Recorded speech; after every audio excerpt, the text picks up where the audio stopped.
Welcome everybody, welcome to one of the classic encounters in chess. It's the world champion Magnus Carlsen against his future challenger Fabiano Caruana, and they played once again in the first round of a tournament, and this time it was the Altibox Norway Chess Tournament 2018 taking place in Stavanger in Norway right now. So Carlsen with the white pieces playing against Fabiano Caruana, and let's get right to it. Let's dive into it. Carlsen started with 1 e4, and one big question to me was, how would Carlsen deal with the Petrov after knight f3, knight f6, which Caruana had used with great success in the past? Well, here's the answer. He did not allow it. He played the bishop's opening, bishop to c4, as he has in the past against Caruana. Actually, if you want to check out another video of those two giants of chess battling each other, you find it in the description. There was a really nice game Caruana played here in the Singlefield Cup 2014 against Carlsen. But let's get back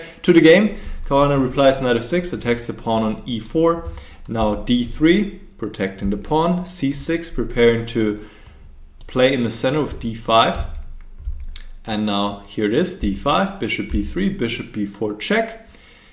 Maybe a little bit curious why to give this check. Well, the point is if white goes c3, then the bishop drops back, and now the knight cannot be developed to c3, which is the natural development square for the knight, not only in this opening but in many openings. You'll see that the knights belong on those 4 squares usually, as they have an impact on the center.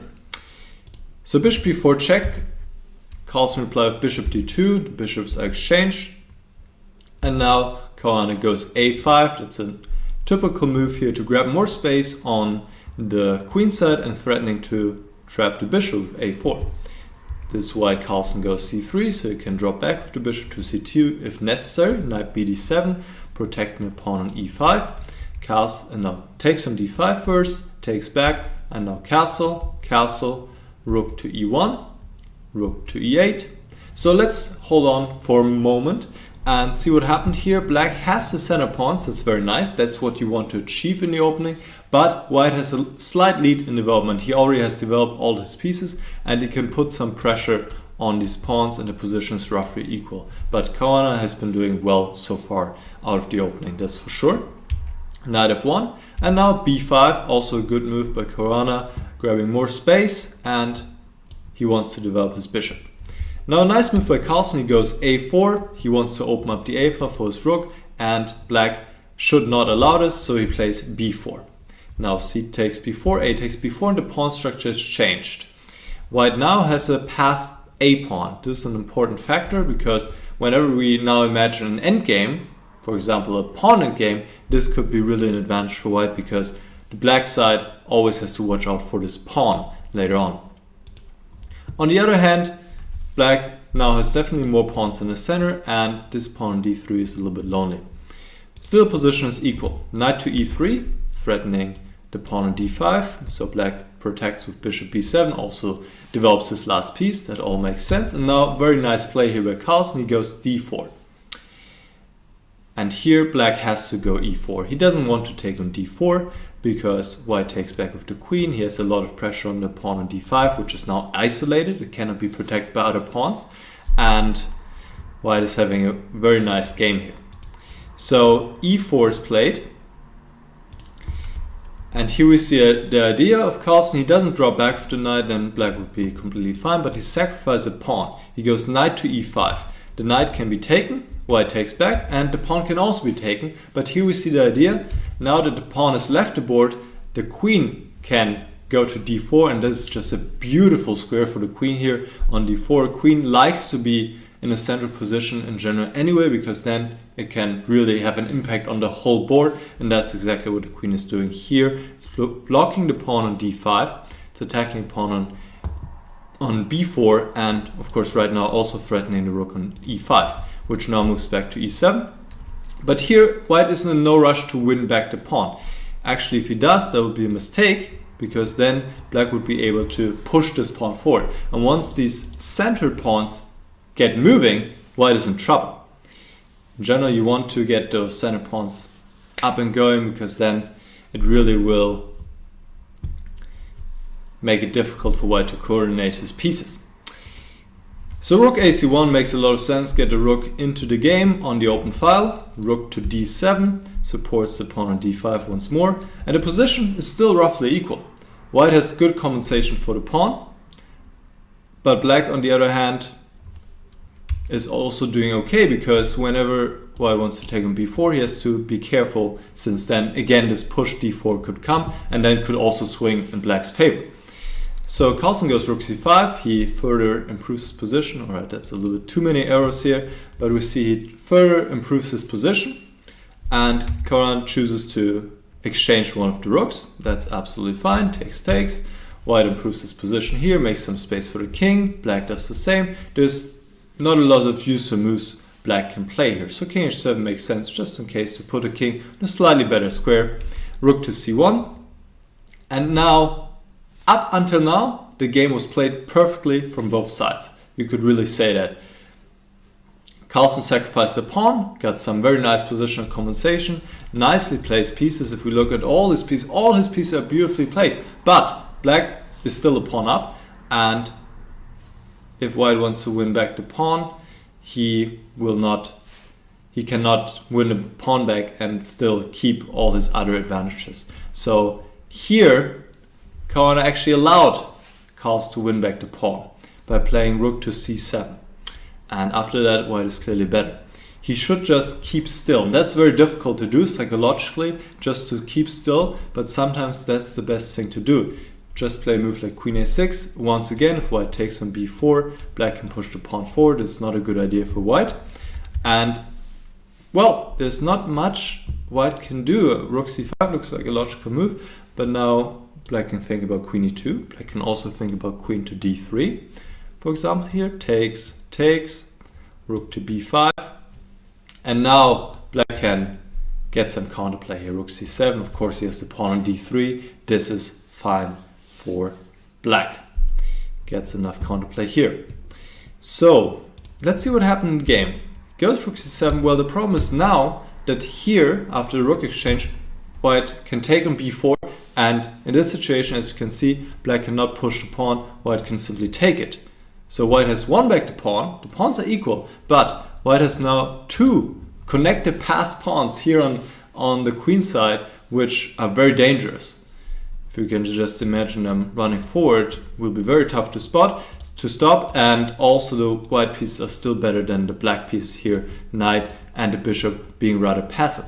I'm guessing that Caruana was hoping to do something here with queen c1 check and to get some activity in this way, but white can defend. Bishop to d1, bishop a6, and now the queen goes back to the beautiful square d4, perfect square for the queen. Bishop to e2. Black's able to exchange his rather passive bishop on b7 against the bishop on d1, but still, white is up. Well, he's not up a pawn, but it almost feels like it, because the black pawns are blocked on d5 and d4. They cannot march forward, and the white pawns are ready to march. Bam, bam. And actually, I moved a little bit too fast, because really this might have been the last moment for Caruana to do something. Here, he should have, instead of taking on d1, he should have tried queen c7 check.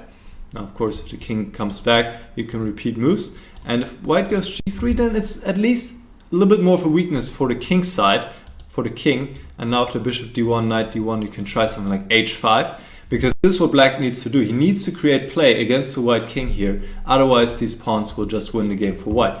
Now h5, wants to go h4. And white doesn't want to go h4 himself, because that gives the knight a square on g4. So white needs to actually play king g1. Only move here to keep the advantage. And this is still better for white. But now that white has played g3, black has some better chances to create some counterplay here. Because in the game, there's just nothing black can do really, and we'll see this. Queen c7 check, king now comes back to g1, he doesn't play g3. Queen comes back to c1, but now just push the pawns, b4. And the queen just protects everything here, just beautiful.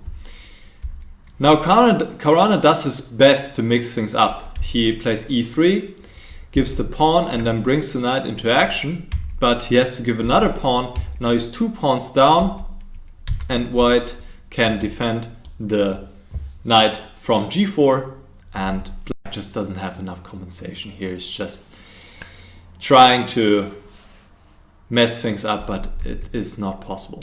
So let's see how this continues. Knight back to e4, queen to e1, defending against knight c3. Always have to be careful, even if you're winning. Always have to be aware, always have to be on the lookout. There's a saying, nothing more difficult than winning a one position, and that has often proven true in chess. So white pushes the pawns, now to c4, queen d4, queen c1, king comes closer. Now black wins the pawn back, but he enters this queen in game, which is also just completely lost because white has these connected passed pawns. Now g5, desperate measures here by Caruana. And queen games, they're still a little bit tricky sometimes because you have to watch out for perpetual checks, but Carlsen does it perfectly right here, brings the king back to safety on h2, f4. Caruana needs to open up, tries something, play f3, something along these lines, get something going, but Carlsen, of course, is on the lookout, and now he sees a chance to go for queen g6, gives the pawn on b4, but wins the pawn on h6 first with check, then the pawn with g5 with check. Now he's again up 2 pawns, gives some more checks, and now pushes another pawn forward, h4. Some more checks, that never hurts, you get some more time on the clock, good strategy, and h5. Next one, f3 check, g3, and f2. And here, quick question for you guys, how would you now solve this in the most elegant fashion, this situation where the pawn is threatening to queen on f1? What would you do? So stop the video, this is your question for the game, what to do now, how to solve this.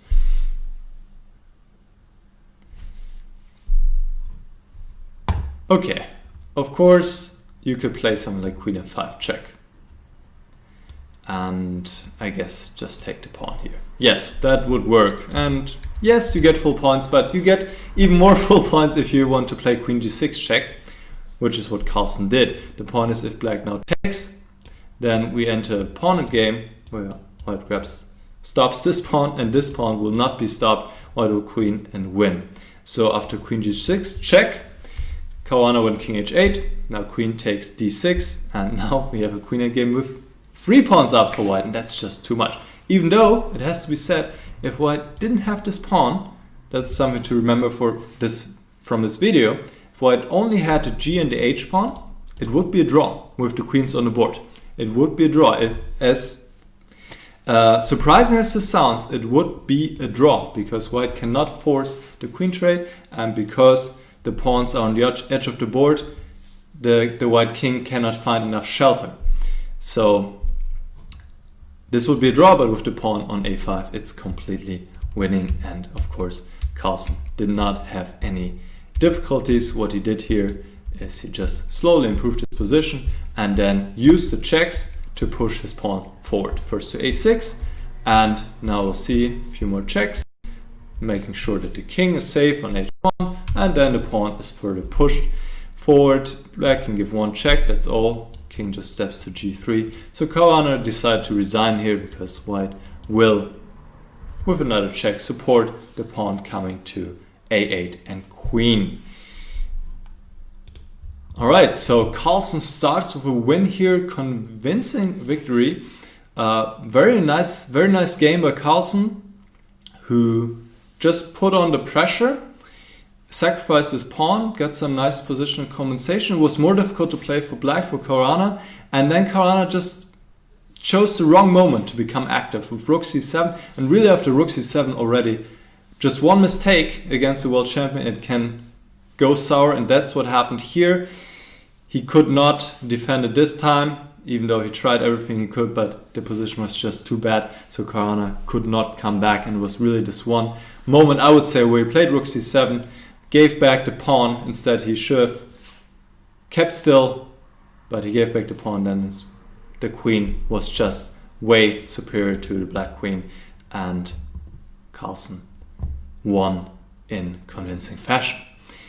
So I hope you enjoyed this game analysis. Let me know if you have any questions, and if you would like to see future videos of mine, then feel free to subscribe and also leave a like here on the video, and then I hope you enjoy the rest of this super strong tournament, Norway Chess. Make sure to check this out. Alright, I'm out. Bye.